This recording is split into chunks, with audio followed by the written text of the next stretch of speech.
first came to you, Leonard Cohen, must have been 1986, decades after a million people were already in love with you.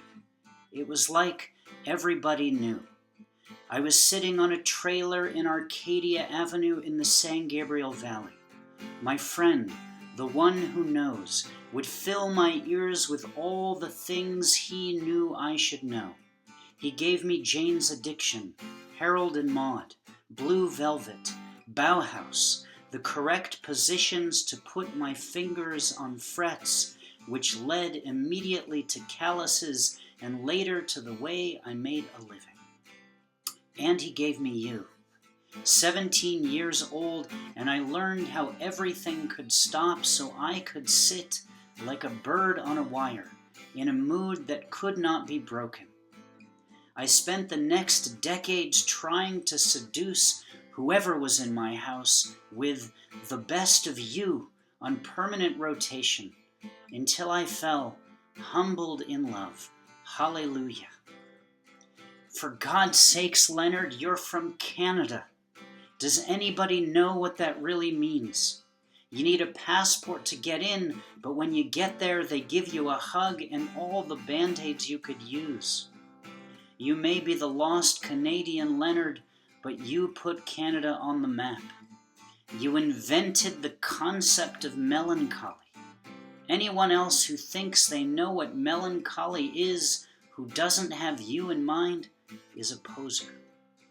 When you look in the dictionary under the word melancholy, it bursts into tears of flame, weeping you don't already know. That is who by fire. I know a woman who had coffee with you once, and now 20 years later, it's all she ever talks about. It's the sole item on her resume. She's going to climb your tower of song until the ants carry bits of her away to their queen. You were the famous Canadian poet long before you picked up a guitar in public. I saw the black and white documentary from Canadian TV. You, a young man, reading your poems to the well-dressed hipsters of the day. Your backstage party banter confident like an educated teenager.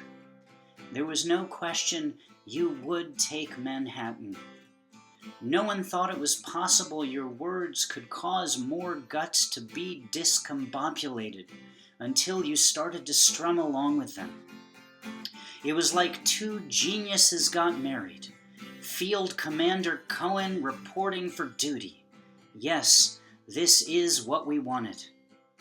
Your voice started deep, but now on the occasion of your 80th birthday, it's so far down they measure it on the Richter scale.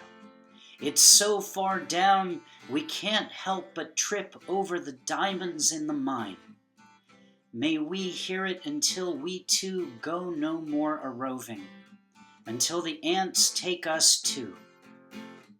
You make us forget the difference between poetry and music, like the ancient Hebrews who spawned us both, who didn't bother coming up with a different word for the two.